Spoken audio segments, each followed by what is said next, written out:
এই শাহবাগের থানাগুলো যখন পুলিশ প্রশাসন আসতে ভয় পাচ্ছিলেন, জামাত ইসলামের এই চেয়ারে বসা নেতৃবৃন্দ ফোন করে করে আমরা তাদেরকে সাহস জুগিয়েছি, আস্থার জায়গা তৈরি করেছে জামাত ইসলামী। আসেন, শুধু আসেন না, আপনার ওই ঘর, আপনার ওই থানার অফিস ক্লিন করে দেওয়ার জন্য আমরা ক্লিনার সহ আমরা নিজেরা গিয়ে ওখানে কাজ করেছি।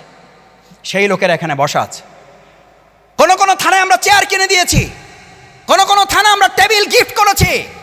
এটা আমরা থানাকে দেই নাই, এটা আমরা দিয়েছি আমরা আমাদের প্রিয় দেশকে।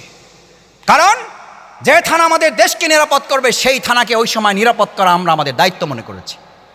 সুতরাং আজ এখানে আমার সামনে যারা উপস্থিত, আমরা আমাদের এই প্রিয় ঢাকা, আমরা আমাদের এই 20 নম্বর ওয়ার্ড সহ গোটা ঢাকা সিটি দক্ষিণ কর্পোরেশনকে আমরা যদি গোটা বাংলাদেশের মধ্যে মডেল করতে চাই, সেই মডেল করার একটা আহ্বান হিসাবে বাংলাদেশ জামাত ইসলামীর আহ্বান ঘরে ঘরে পৌঁছে দেওয়ার জন্য আমরা যারা আজকে এখানে এসেছি, নতুন করে কিছু করার সিদ্ধান্ত জামাত করতে পারে এই কথা বলে কি আমরা ঘরে ঘরে যাওয়ার জন্য প্রস্তুত আছি?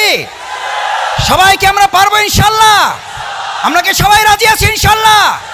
আল্লাহর জমিন, আল্লাহর দিন বিজয়কে আমরা রাজি আছি ইনশাল্লাহ? জুলাই অভ্যুত্থানে গুলির সামনে দাঁড়িয়েছি, প্রয়োজনে আবার গুলির সামনে দাঁড়াবো ইনশাল্লাহ। আল্লাহ তাআলা আমাদের হাতগুলা কবুল করুন।